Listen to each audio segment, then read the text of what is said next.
Some dogs don't bite because they're vicious. Some bite because fear has been screaming inside them for too long. Snow drifted sideways across the RCMP K9 training grounds outside Vancouver, frosting the chain-link fences in white and turning the floodlights into pale halos against the dark British Columbia sky. The wind carried the sharp scent of cedar, wet asphalt, and distant diesel from the highway nearly a kilometer away. Somewhere beyond the kennels, a radio crackled with static, then cut off abruptly. And that was when the Doberman exploded again. Coda slammed against the reinforced training gate with a force that rattled the steel hinges hard enough to silence the entire yard. A handler stumbled backward across the icy pavement, breathing fast, one padded glove hanging half-torn from his wrist. No one moved for a second. The Doberman's deep growl rolled through the freezing air like thunder trapped inside a concrete room. His cropped ears pinned back tightly. Amber eyes wide. Not wild. Terrified. "That dog's done," one trainer muttered under his breath. "He's gonna hurt somebody." Near the observation deck, two supervisors stood beneath the fluorescent lights with clipboards tucked beneath their winter jackets. Their expressions had the cold detachment of people already preparing paperwork nobody wanted to sign. Coda paced inside the enclosure, nails scraping across damp cement, muscles tight beneath his black and rust coat. Snowflakes melted against the scars visible beneath the thin fur near his neck. Every few seconds, he glanced toward the loudspeaker mounted high above the yard. Watching it. Waiting for it. Then the static returned. Just a burst. Harsh. Sharp. Coda lunged again instantly, jaws snapping against the muzzle cage strapped across his face. Several recruits flinched backward. One nearly slipped on the ice. "Easy. Easy," a handler shouted, tugging the lead too hard.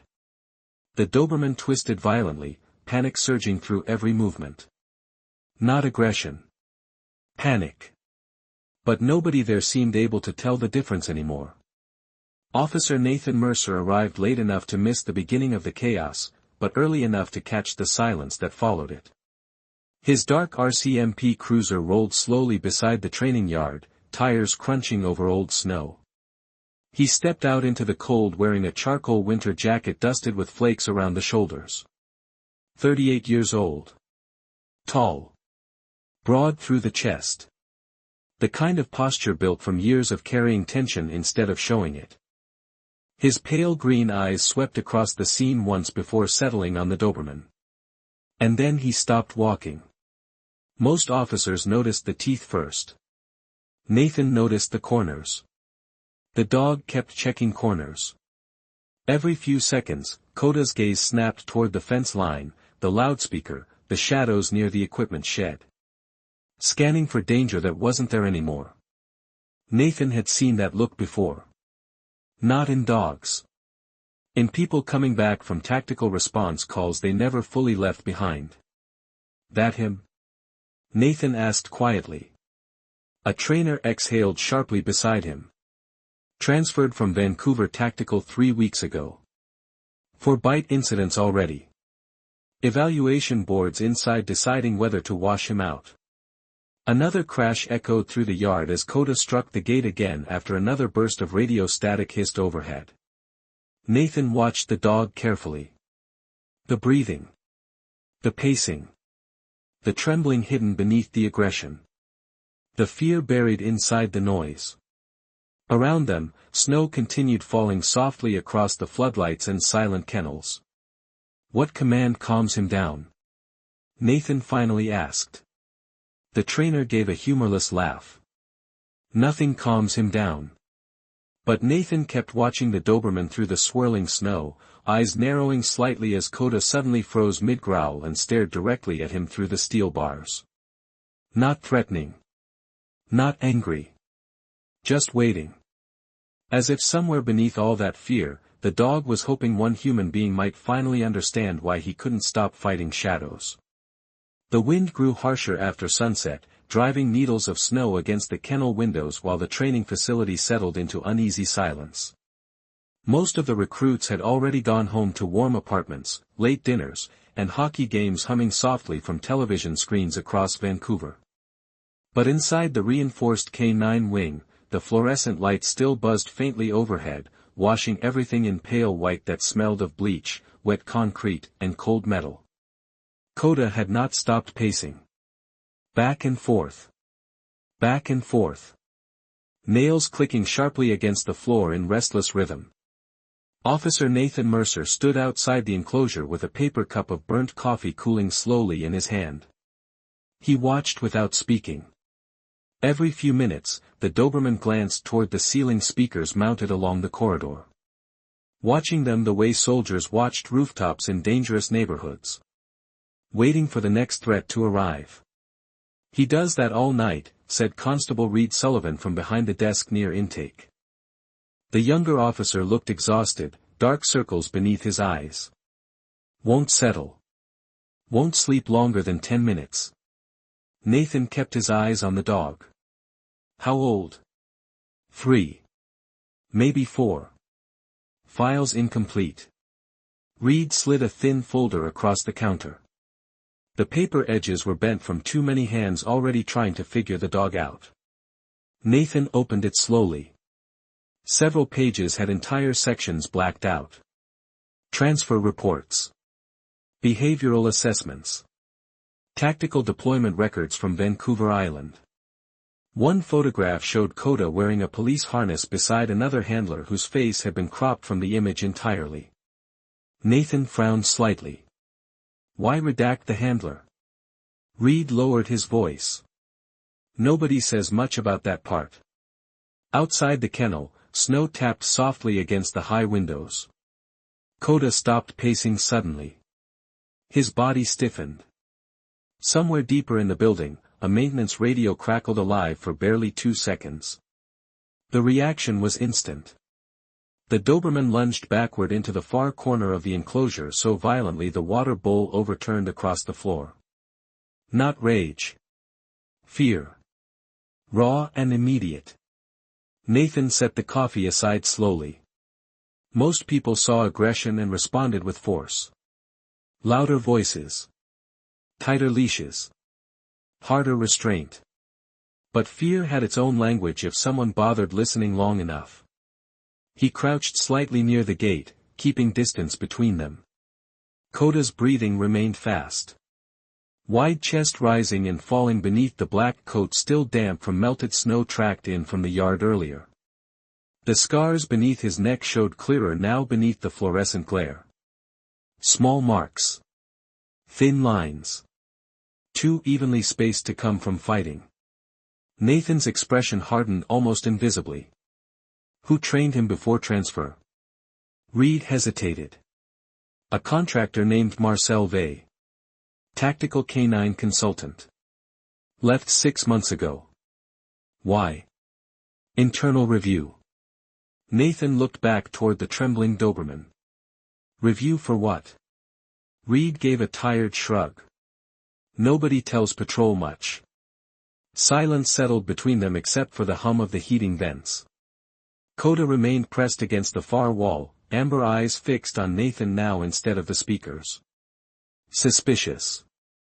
Searching. But no longer growling.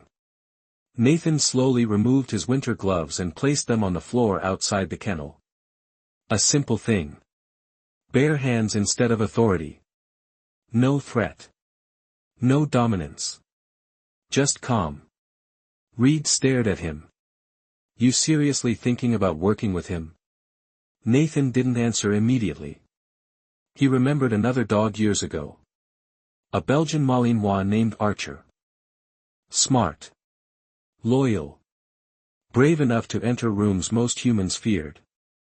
Archer had died during a warehouse raid north of Surrey after following one command too many into chaos no animal should have understood. Since then, Nathan avoided K9 assignments whenever possible. But something about Coda unsettled him differently. Not because the Doberman was dangerous. Because he looked exactly like something Nathan recognized in himself. A creature stuck in survival mode long after the danger had passed. Coda took one cautious step forward. Then stopped. Snow swirled beyond the windows. The corridor lights flickered once overhead. And for the first time all evening, the Doberman lowered his head slightly, as if exhaustion had finally become heavier than fear. Morning arrived slowly over the lower mainland, hidden behind heavy clouds that turned the sky the color of cold steel. Wet snow clung to the edges of the RCMP training compound while salt trucks groaned along the highway beyond the cedar trees. Inside Kennel Block C, the air smelled faintly of disinfectant, damp fur, and burnt coffee left too long on warming plates. Officer Nathan Mercer had not gone home. He sat alone outside Coda's enclosure shortly after 6 a.m, sleeves rolled slightly, a case file resting unopened beside him on the concrete bench. The Doberman watched him from across the kennel with guarded eyes, body still tense but no longer pacing non-stop like the night before. Between them sat untouched food. Nathan noticed it immediately. "He is not eating," he asked quietly as Reed Sullivan stepped through the security door carrying another coffee tray. Reed shook his head. "Not much. Maybe a few bites every day." Nathan frowned slightly. Fear changed appetite. So did trauma. He crouched near the kennel gate again, careful not to stare directly into the dog's eyes. Coda remained still this time, chest rising slowly beneath his dark coat. Outside, freezing rain tapped softly against the narrow windows. Somewhere deeper in the facility, a metal cart squealed across tile flooring. Coda's ears twitched instantly. Nathan saw the reaction before the growl even came. Tiny signals. Tightening muscles. Dilated pupils. The body remembering danger before the mind could reason with it. Whoever handled him before, Nathan said quietly, used noise against him. Reed leaned against the wall, exhausted. "You really think this is all fear?" Nathan looked down at the scars beneath the Doberman's collar line. "Fear. Trained long enough starts looking like aggression." Silence settled over the corridor. Then Nathan finally opened the case file. Most reports were standard transfer paperwork. Behavioral warnings. Failed evaluations. Bite incidents described in clipped administrative language that stripped emotion from everything. But near the back of the folder, one photograph stopped him cold. Coda stood inside a narrow steel crate barely large enough for him to turn around. The image quality was poor, likely taken on a mobile phone. Yet one detail remained unmistakable. A shock collar wrapped tightly around the dog's neck. Nathan's jaw tightened slightly. "This photo should not even be in here," Reed muttered. Nathan flipped the picture over carefully. No date. No signature. Just 3 words written faintly in blue ink. Corrective isolation protocol. The heating vent hummed overhead. Coda had not looked away from Nathan once. How many hours was he kept in confinement? Nathan asked. Reed hesitated again. Rumor says sometimes overnight. Nathan closed the file slowly. Something heavy settled behind his eyes then. Not anger exactly. Recognition. He had seen officers pushed beyond healthy limits before. Humans trained until instinct replaced judgment. Sleep deprivation. Constant correction. Hypervigilance mistaken for discipline. Some came back from it. Some never really did. Coda suddenly stood and moved toward the front of the kennel. Slow steps this time. Careful. His nose twitched slightly toward Nathan's hands resting calmly near the gate. No gloves. No leash. No command. Just quiet. The Doberman stopped less than a meter away. Reed held his breath instinctively. Every handler before had rushed trust. Forced contact. Tried proving dominance within minutes. Nathan did nothing at all. Snow slid softly from the roof outside. Somewhere overhead, the loudspeaker crackled again for half a second before cutting out. Coda flinched hard enough to stumble backward. But this time he did not lunge. Did not bark. He looked at Nathan instead. Waiting. Nathan lowered his voice almost to a whisper. You are safe here. The Doberman's breathing remained uneven. Yet slowly, carefully, the rigid muscles along his shoulders loosened by the smallest degree. Nathan reached into his jacket pocket and pulled out part of a plain butter tart wrapped in napkin paper from the vending machine downstairs.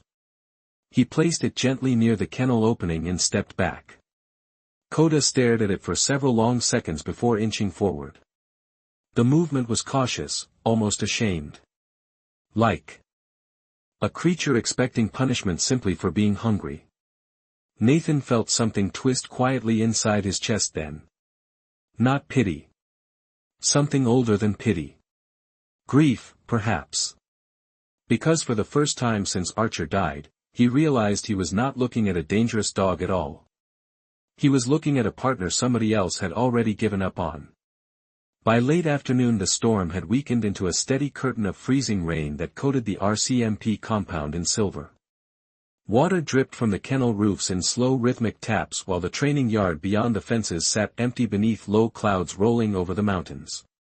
Most of the handlers stayed inside the administration wing, grateful for the warmth of radiators and stale coffee, but Officer Nathan Mercer remained near Kennel Block C with the quiet patience of a man who understood that trust could not be rushed.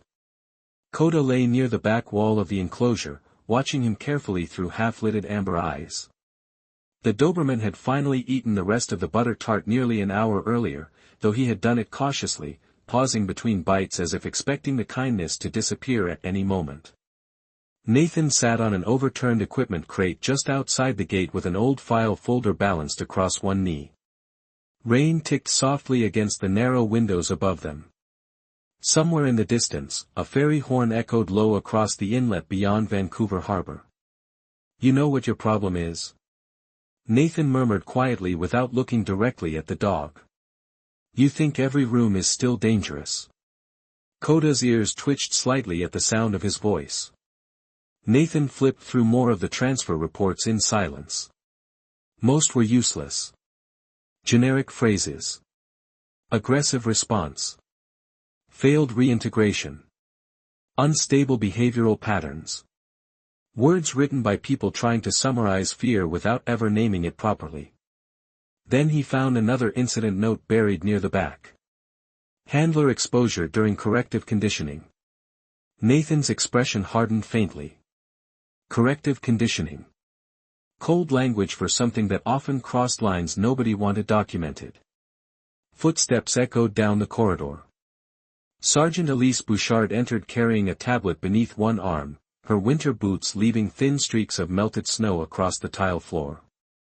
She was in her early 40s with tired blue eyes and the calm posture of someone who had spent too many years managing other people's mistakes.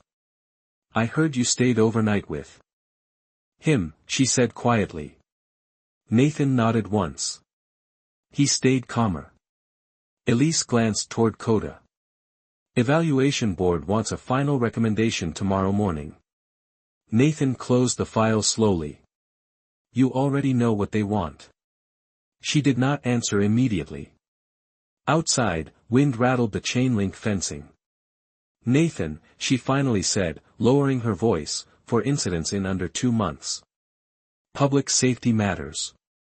Nathan looked through the kennel bars at the Doberman resting silently in the shadows. So does honesty. Elise studied him carefully. You think the previous unit pushed him too hard. I think somebody confused fear with discipline. The heating system hummed overhead. Coda slowly stood and approached the front of the kennel again, movements cautious but no longer frantic. His nails clicked softly across the damp floor. Elise instinctively stiffened. Nathan noticed immediately. So did Coda. The Doberman stopped walking at once. Body tightening. Watching her hands. Reading tension before words. Nathan lowered his own posture slightly, keeping his breathing slow and even. Easy, boy. The dog's gaze shifted back toward him almost instantly. Not obedience. Focus. a tiny thread of trust forming where none existed before. Elise exhaled softly, surprised despite herself. He listens to you. Nathan shook his head faintly. No. He watches me. Coda moved one step closer. Rainwater dripped steadily from the roof outside, carrying the sharp scent of wet cedar through the ventilation system. Nathan carefully reached toward the kennel latch but did not open it. Not yet. He simply rested his hand near the metal and waited.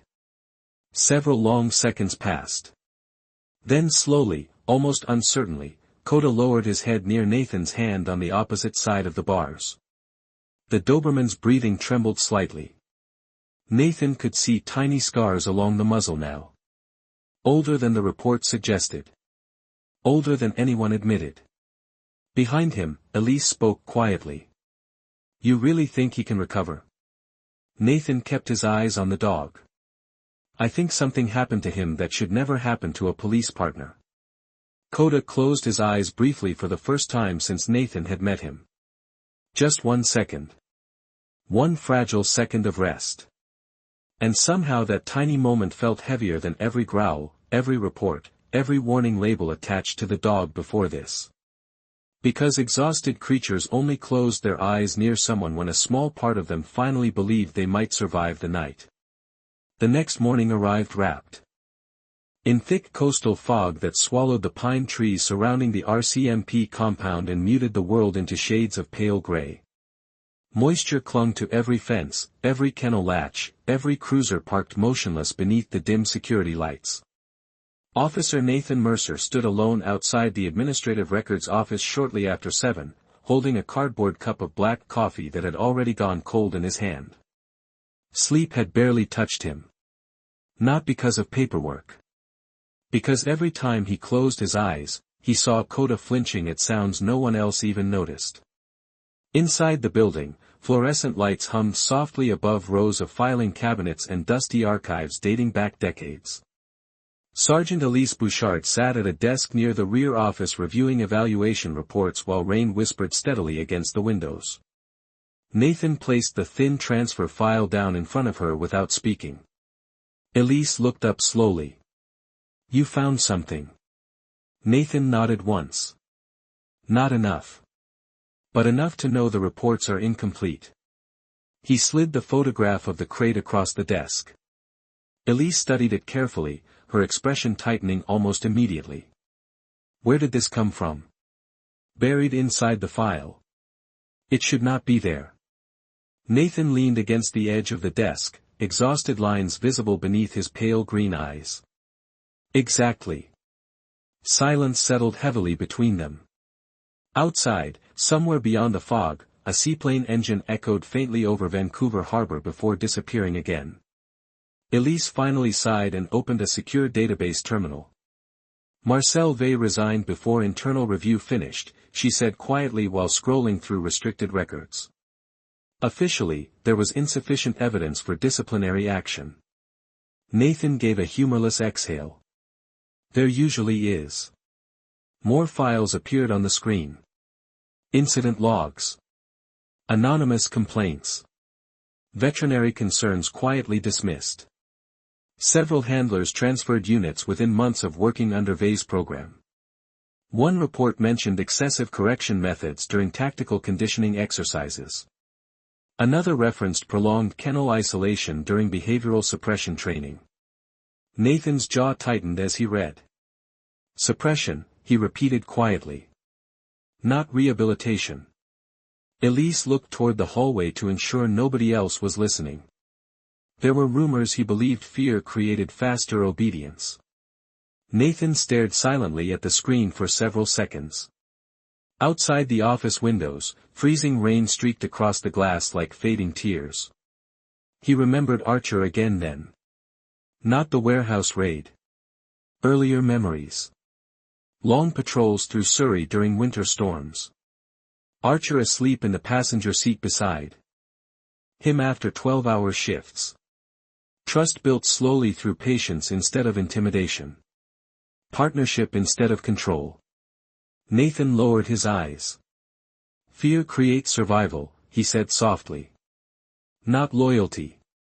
A sudden bark echoed faintly from Kennel Block C downstairs. Not aggressive this time. Short. Sharp. Uneasy. Nathan turned instinctively toward the sound before he even realized he had moved. Minutes later he stepped back into the kennel corridor where damp air carried the scent of cedar chips and wet concrete. Coda stood near the front gate, tense again, ears pinned back tightly. Two maintenance workers farther down the corridor were replacing a damaged speaker panel overhead. One of the men tested the radio connection. A burst of static cracked through the hallway. Coda recoiled instantly. His body slammed backward against the kennel wall hard enough to rattle the metal bowl across the floor. Not anger. Terror. Nathan moved toward the enclosure immediately while the workers exchanged uncomfortable glances. Turn it off, Nathan said firmly. The static stopped. Silence rushed back into the corridor. Coda remained crouched low near the corner, breathing unevenly, eyes wide and distant as though trapped somewhere nobody else could see. Nathan slowly knelt outside the gate again, careful and steady. Easy, boy. No command voice.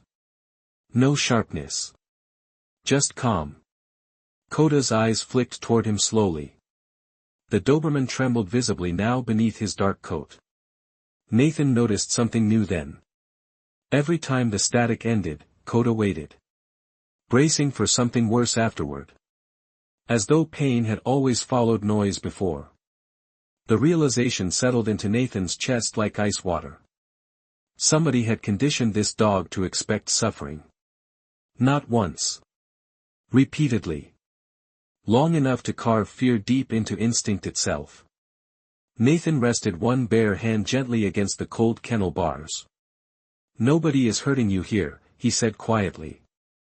Coda stared at him for several long seconds while rain tapped softly overhead and fog pressed pale against the windows beyond the corridor. Then slowly, carefully, the Doberman stepped forward again through his fear until his trembling nose touched the metal near Nathan's hand for the very first time. The evaluation morning arrived under a sky heavy with dark rain clouds rolling in from the Pacific, turning the entire RCMP compound into a blur of wet pavement, flashing amber security lights, and drifting fog.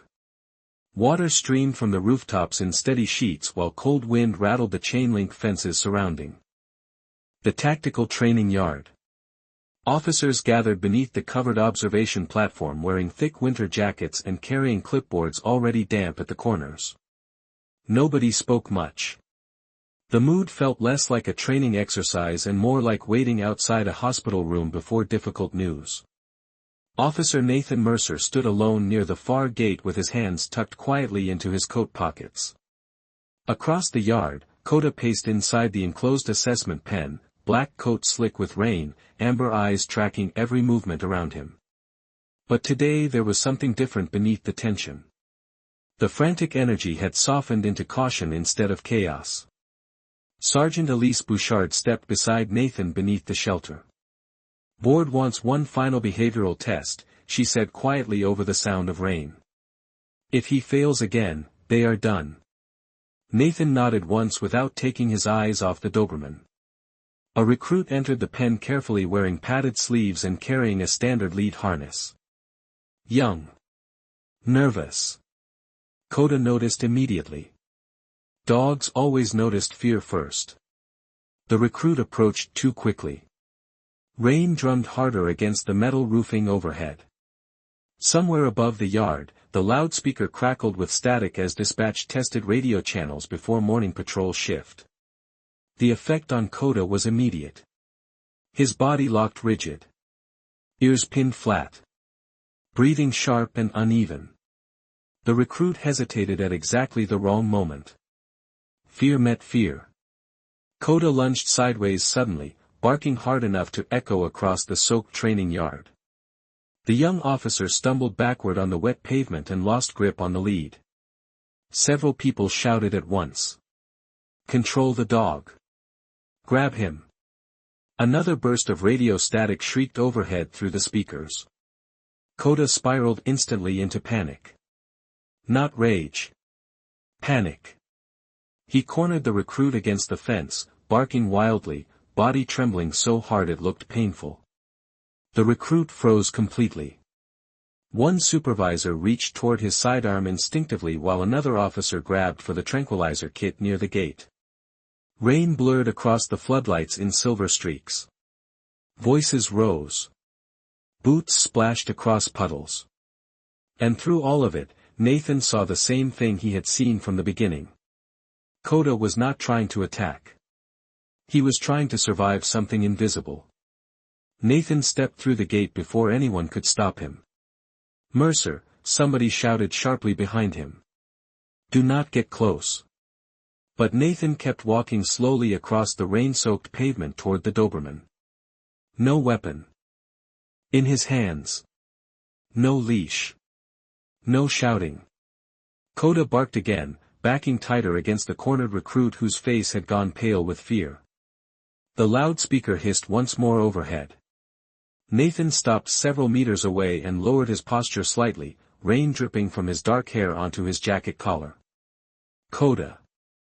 The Doberman's eyes snapped toward him instantly. Not calm yet. But listening. Around them, the entire yard seemed to hold its breath. Nathan spoke again, voice low and steady beneath the rain. "Look at me." Coda trembled violently. The recruit remained frozen against the fence. Nobody moved. Nathan did not raise his voice. Did not command dominance. He simply stood there in the cold rain offering the one thing the dog had likely not felt in a very long time. Safety. "Easy, boy," Nathan whispered. "You are okay now." The Doberman stared at him for several endless seconds while water streamed down his muzzle and pooled around his paws. Then something changed. Tiny. Fragile. But real. Coda's breathing slowed first. Then the barking stopped. Slowly, carefully, the Doberman stepped backward away from the terrified recruit and lowered his head slightly toward Nathan instead. Silence crashed across the yard harder than the storm itself. Even the rain suddenly sounded softer. Nathan moved closer one careful step at a time until he stood directly in front of the trembling dog. Coda looked up at him with exhausted amber eyes no longer burning with panic, but something far sadder. Relief. Nathan gently rested one hand against the side of the Doberman's neck beneath the falling rain. "Good boy," he murmured softly. And for the first time since arriving at the compound, Coda leaned into human touch instead of recoiling from it. Night settled heavily over Vancouver like wet charcoal smoke, wrapping the harbor lights in fog and turning every street beyond the RCMP compound into blurred reflections of rain and neon. Water hissed beneath cruiser tires. Wind bent the cedar branches surrounding the facility while somewhere far off, ferry horns drifted low across the dark inlet. Inside the underground vehicle bay, Officer Nathan Mercer adjusted the collar on his winter jacket and checked the fuel gauge on Unit 12 before glancing toward the passenger side of the cruiser. Coda sat there silently. Not restrained. Not pacing. Just watching the rain slide down the windshield in thin silver rivers beneath the glow of overhead lights. It was the first time the Doberman had entered a patrol vehicle since his transfer. The first time anyone trusted him enough to try. Nathan rested one hand loosely on the steering wheel. "You do not have to prove anything tonight," he said quietly. Coda flicked one ear toward him but remained still. The radio crackled softly with routine dispatch chatter overhead. Traffic collisions near Burnaby. Noise complaint downtown. Routine patrol traffic flowing through the speakers like distant waves. Nathan noticed the Doberman tense briefly at the static between transmissions, but the panic did not fully take hold this time. Coda looked toward Nathan instead. Waiting for the calm voice that now anchored him back to the present. Outside the bay doors, freezing rain shimmered beneath the streetlights as they rolled slowly into the city. Downtown Vancouver moved quietly beneath the storm. Reflections of red brake lights stretched across wet pavement while bundled pedestrians hurried beneath umbrellas along Granville Street.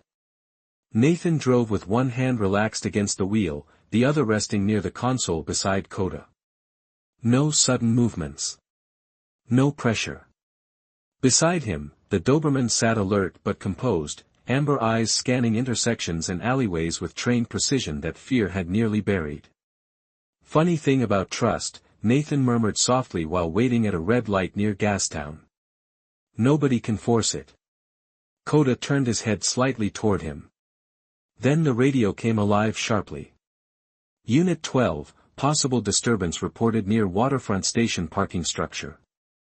Male suspect described carrying a knife. Transit security requesting assistance. Nathan acknowledged calmly and guided the cruiser through the rain-slick streets toward the harbor district. Fog rolled low between the office towers, carrying the scent of saltwater and diesel from the docks. By the time they arrived, the upper levels of the parking structure were nearly empty except for scattered vehicles glistening beneath fluorescent lights. Rainwater dripped steadily from concrete beams overhead. A transit officer waved Nathan toward the far corner of level 3. Male fled upstairs, the officer said quickly. Agitated. Possibly intoxicated. Nathan nodded once and opened the cruiser door. Coda exited beside him smoothly, muscles tight but controlled beneath the black tactical harness now secured across his chest. The Doberman stayed close to Nathan's left side as they moved carefully through the damp concrete levels. Every sound echoed sharply in the structure. Footsteps. Dripping water. Distant traffic below. Then a metallic crash rang out above them. Coda froze instantly, ears forward. Nathan felt the leash tighten slightly in his hand. Not panic this time. Focus. They climbed the final ramp toward the rooftop level where cold ocean wind swept hard across the open structure.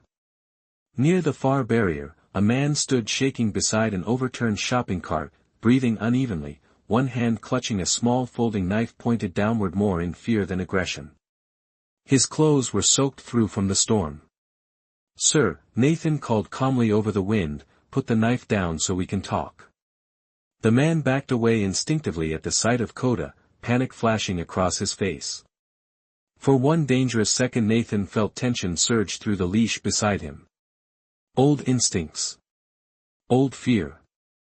But then something remarkable happened. Coda looked up at Nathan instead of reacting to the suspect. Waiting. Listening. Trusting. Nathan's voice remained steady beneath the rain. "Stay." The Doberman obeyed instantly. No lunging. No barking.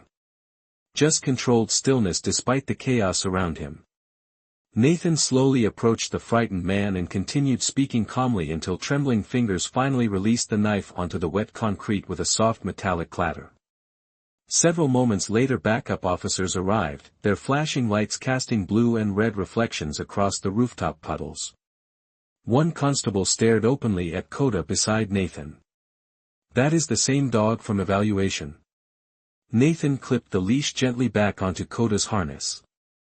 The Doberman leaned briefly against his leg before looking back out toward the storm-covered harbor below. "Yeah," Nathan said quietly. "Same dog."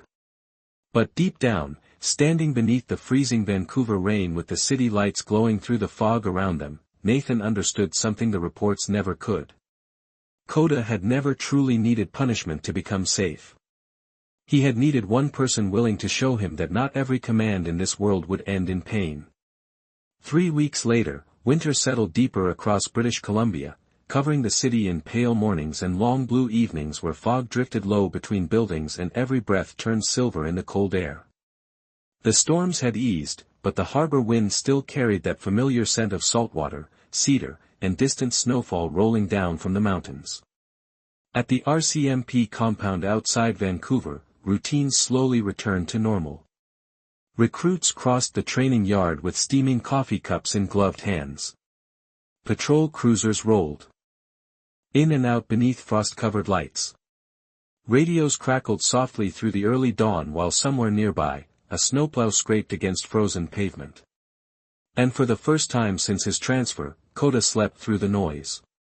Officer Nathan Mercer noticed it immediately. The Doberman lay curled on a thick kennel blanket near the front gate of Block C, chest rising slowly in deep, even breaths. No pacing. No restless scanning of shadows. No sudden jolts awake every time static hissed through the speakers overhead. Just sleep. Real sleep. Nathan stood quietly outside the enclosure for several moments with one hand wrapped around a paper cup of coffee, watching snow drift softly beyond the windows. There was something sacred about exhausted creatures finally resting. Coda stirred slightly as Nathan approached the gate, amber eyes blinking open beneath the warm glow of the corridor lights. For half a second, confusion crossed the Doberman's face like he still expected pain waiting on the other side of waking up. Then he saw Nathan. The tension disappeared almost instantly. Nathan crouched near the gate with the faintest smile tugging at the corner of his mouth. "Morning, partner." Coda rose slowly and stretched, nails clicking softly against the concrete before moving closer without hesitation. The Doberman leaned his shoulder gently against the kennel bars beside Nathan's arm. Calm. Trusting. Whole. Footsteps echoed down the hallway as Sergeant Elise Bouchard entered carrying a clipboard tucked beneath her winter coat. She stopped when she saw the dog resting quietly beside Nathan. "You know," she said softly, 3 weeks ago half this building was afraid to walk past his kennel." Nathan rubbed gently behind Coda's ear through the bars. "Fear spreads fast." Elise glanced down at the report in her hands. "So does trust, apparently." She handed Nathan the evaluation summary. "Final status, active duty reinstatement approved." Nathan read the line once without speaking. Outside, snowflakes drifted lazily through pale morning light beyond the windows. Somewhere farther across the compound, recruits laughed at something near the vehicle bay. The ordinary sound felt strangely comforting after so many tense nights. "There is one more thing," Elise added carefully. "Internal Affairs reopened review on Marcel Vey's training methods after your report." Nathan nodded quietly but said nothing. He looked down at Coda instead. The Doberman had settled fully beside the gate now, eyes half closed while leaning against Nathan's hand with quiet contentment. Some wounds did not disappear because justice arrived. Some healed because kindness finally stayed long enough to be believed. Later that afternoon, Nathan drove Unit 12 through downtown Vancouver beneath a sky streaked with fading pink winter light. Coda sat calmly in the passenger seat, ears twitching lazily at the low murmur of dispatch traffic flowing through the radio. At one red light near English Bay, a cyclist rolled past and waved toward the Doberman through the cruiser window. Coda simply watched the passing traffic with relaxed eyes before resting his head lightly against the edge of the console near Nathan's arm. Small things. Tiny things most people would never notice. But Nathan noticed all of them. The way Coda no longer flinched at every sudden noise. The way he approached strangers without expecting harm. The way he slept now without growling softly in his dreams. Healing rarely arrived all at once. More often, it arrived quietly. Like snow settling over tired streets.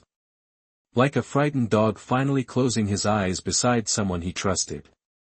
As dusk settled over the harbor and city lights flickered alive beneath the mountains, Nathan reached down absent-mindedly and rested one hand against the side of Coda's neck. The Doberman leaned gently into the touch while outside the cruiser window, the cold Canadian evening carried on around them both. And somewhere deep beneath the noise of the world, two wounded souls finally stopped bracing for the next thing that might hurt them. Winter deepened quietly across Vancouver in the weeks that followed, wrapping the city in silver mornings where fog rolled low over the harbor and soft snow gathered along rooftops, cedar branches, and empty park benches near the seawall. The Christmas lights downtown had long been taken down, yet traces of warmth still lingered in coffee shop windows glowing against the cold Canadian dusk.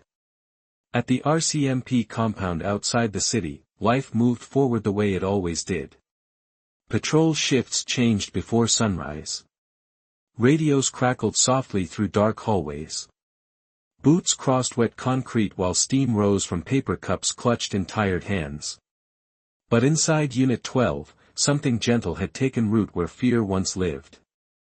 Officer Nathan Mercer drove slowly through the quiet streets near Cole Harbour just after dawn, windshield wipers brushing away light snow drifting across the glass.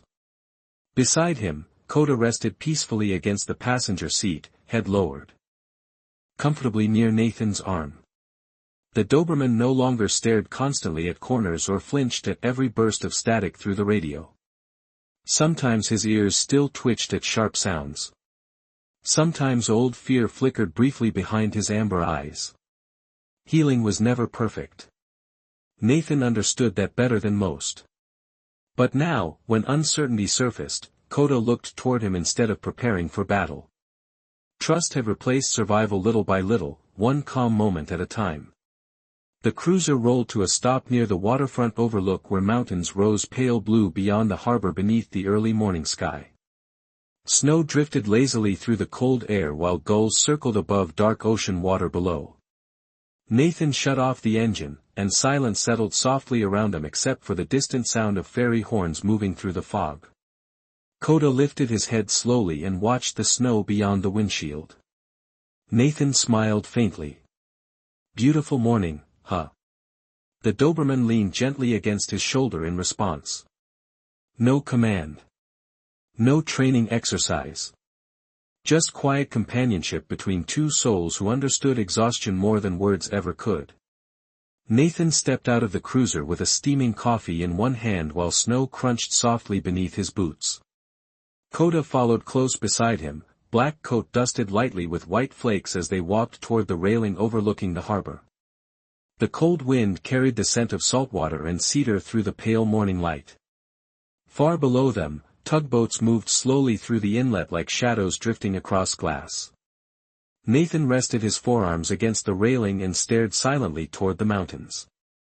For a long moment neither of them moved. Then Coda sat beside him and pressed gently against his leg the way he always did now whenever the world grew quiet. Nathan looked down at the Doberman and noticed something that still amazed him every single time. Peace. Not excitement. Not obedience. Peace. The kind that only appears after fear finally loosens its grip on a living thing. Nathan thought back to the first night he saw Coda slamming himself against steel fencing beneath the freezing rain while everyone else saw a dangerous animal beyond saving. He remembered the trembling. The panic hidden beneath aggression. The hopeless exhaustion in the dog's eyes. Most people had wanted control. Very few had wanted understanding. Snow continued falling softly around them while the city slowly woke in the distance. Nathan reached down and rested one gloved hand against the side of Coda's neck beneath the thick winter collar. The Doberman closed his eyes briefly and leaned into the touch with complete trust. Somewhere behind them, a radio inside the cruiser crackled faintly with morning dispatch traffic. Coda heard it. Nathan saw the slight flick of his ears. But this time the Doberman did not panic. Did not brace for pain. He simply stayed where he was beside the man who had taught him something stronger than fear. Safety. Nathan exhaled slowly, warm breath drifting into the cold coastal air. You know, he murmured softly, some of us just need somebody patient enough to remind us we are not broken. Coda opened his eyes and looked up at him quietly while snow settled across the harbor and pale winter sunlight finally broke through the clouds over Vancouver. And standing there above the cold Pacific water, with the wind moving gently through the silence around them, it became clear that the world had been wrong about the Doberman from the very beginning. He had never been dangerous beyond saving. He had simply been waiting for one calm voice that sounded nothing like fear.